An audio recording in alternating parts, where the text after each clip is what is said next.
tussle for most part. The fourth quarter, what went wrong? Was it just an execution that went wrong there with the shooting? Or Yeah, I give him a lot of credit, right? I mean, we still had a shot to tie the game with, 16 seconds that's wide open. And, Isaac White just made it on the possession before. So, it's a wide open look. It just happens to come out. But, I thought we played a really good free-flowing third, and it got a little tight in the fourth. And, give them credit for, their defensive game plan and forced us into some tougher looks, and we just didn't quite make the play there at the end. But we did a lot of really good things. It's unfortunate it feels that way in the fourth quarter. 5 guys in double figures, 32 bench points. The problem in the first half was offensive rebounding. I think they got 2 the second half. They had 14 at half, ended with 16. We cleaned up a lot of things. Unfortunately, we just didn't get the clean looks that we needed to get. Was that the message at halftime, the offensive boards? I mean, you were taking care of the ball, yeah, really, but they were just sweeping the glass. Yeah, that was one of the things, their size and length. Obviously, they've got some big athletes out there, and they were getting us deep in the paint. And, that was one of the things at halftime that we definitely discussed. And, our guys responded. I give them a ton of credit. We got some bigger guys on the other team, and you got to fight and scrap and do whatever you can to kind of keep between them and the basket. And, it forced us into a couple of different lineups. We played Nick and Isaac Humphreys a little bit in the first half. We played it in New Zealand for rebounding. We played it in the first half a little bit. We played it there in the third and stuff, and Nick's played really well, and that was a huge part of it, helping us on the boards. And also, I want to give Isaac White, has played really well too. He's had a string here where each game's been better and better and better, and he's settling into his role and figuring out what this team needs. Nico was really great for you today in this game. What was it about his game in particular that you liked in those 22 minutes? Because he was highly efficient. He was like was a player back in 2002 on the Sixers championship team called Matt Garrison, for those who remember in the room. Very similar type player to what you have there, a center, a forward that can come off the bench and play that role for you. Yeah. Well, he's got true size and he's got true skill. And I think we're still scratching the surface with him, to be honest with you, because whether he's a 5 or a 4, and there's a lot of different things there. It gives us different dimensions, and especially when he's at the 4 with just another big guy. Isaac Humphreys has played so well. Zylan's played well, so I feel there's a luxury of having 3 bigs there. And we're just trying to figure out how to keep all 3 of them playing well, which is kind of an interesting deal for our combinations, and that's why you've seen Ice and Nick out there as a 4 some. And I still think there's more to come with Nick, a lot more, because he's so skilled.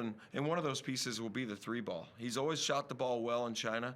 He hasn't quite found his rhythm from 3 yet, but he's done a lot of other things where he's finishing and he's passing, and got a little low post in there today and showed us his left hand on a floater. And but there's a lot there. Well, Miller didn't hurt you from the 3-point line this afternoon, but he certainly hurt you on the scoreboard again. He's proved to be a problem for Adelaide, as I was saying to John before in the previous press conference. So how do you sort of think about how to guard Windler next time you play the Perth Wildcats? Well, I'm not going to say it here in the press conference, would be number 1. He's an extremely talented player.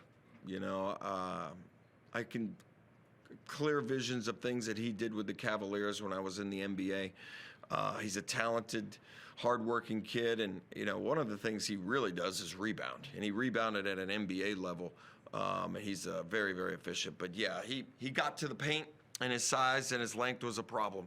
And we'll try to hopefully fix that before we see him again. But he's a talented guy, and he is going to get to some of his spots.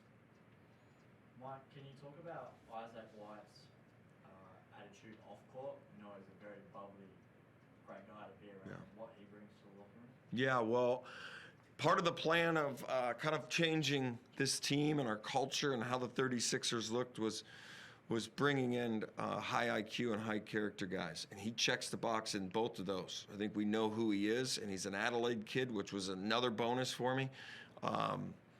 My owner loved him, but everything we found on Isaac White, man, glowing reports about his character, about his work ethic, about who he is, and I just felt like he was the right piece for us, coming in and kind of doing what he's doing. I kind of envision that, and you want to see those things happen. So I'm glad that he's kind of settled into the role. I kind of felt like he can be a guy that can really bring points and also bring a defensive toughness and an ability to switch with different guys.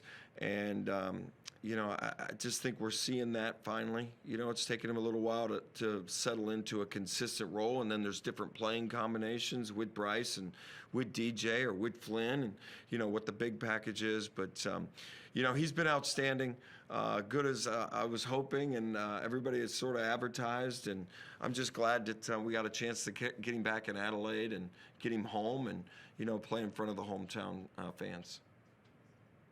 Mike, at three-quarter time, you'd led for 19 minutes, they'd led for 3. You had the game where you wanted it. You start the last quarter well, you're up 6 with 7.5 to play, and then they close it out 18-5. Yep. What changed in that last 7 minutes? Well, I'd have a whole bunch of different answers for you, but like I said when I started the press conference, I thought that they ramped up their defense a little bit, made our shots a little bit more difficult. You'd like to be able to get some stops and some separation, right? Your offense can either help or hurt your defense and vice versa, right? So they started to score a little bit, and all of a sudden we're taking the ball out of the net, and now their length and strength and physicalities and can sort of set on you and grind on the game a little bit, right? So all of a sudden we're playing at their tempo and not our tempo. And, the way you change that is obviously you've got to get a shot, and then you've got to get a stop, and you got to get a shot, and you got to get a stop, and we couldn't flip the momentum in that, even with the timeouts. So you give them credit, right? That's kind of what this game is. We've been fortunate to kind of win a few of those here lately. The United game, we controlled all the way up until about 25 seconds to go in the game. That's kind of, to me, NBL basketball, right? It's physical, it's tough. You know what you're going to get, and, you give them credit in that last 5 minutes. Unfortunately, we didn't get a chance to sort of wrestle the momentum back, right? And I say that, and we still had a wide open look to tie the game, but I know it just didn't feel as much as we wanted. We wanted the crowd in it. We wanted to be playing fast. We wanted to be making our shots, and we wanted to take the lead and go from 6 to 12, right? And we just couldn't do that. And in terms of the scoring in the last quarter, it was only Bryce and Isaac were the only 2 that scored. So Yeah. How do you get the others involved? Yeah, those are things that we'll have to analyze, to be honest with you. I thought they did a really good job at switching some things and changing some things out. And obviously Doolittle's a hell of a defender, and Windler's length, and, those guys were up there in some of those actions. And, we'll have to analyze a little bit of our offense and where those shots come from and how we function and get a little more movement and get a little more spacing and timing, and that's part of it. They got this one, and, now we'll go back to the drawing board a little bit and try to clean it up and improve it and get ready for Tasmania. Mike, you talked about them upping their physicality. Bryce didn't get the free throw line today. Were you a little bit surprised about that? Yeah, I mean, he's in just so many actions. I think it's a really hard thing, to referee, and I think Michael Allen is outstanding.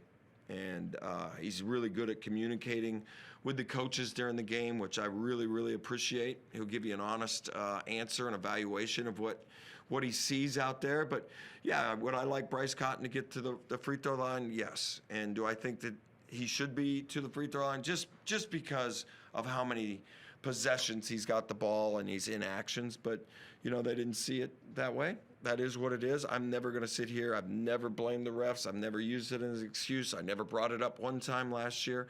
They've made some really, really good stops down the stretch. Our shots weren't as clean as we wanted, and yet Isaac White had a wide open one to tie it. So we'll have to move on. Even if I did complain, it wouldn't change the outcome.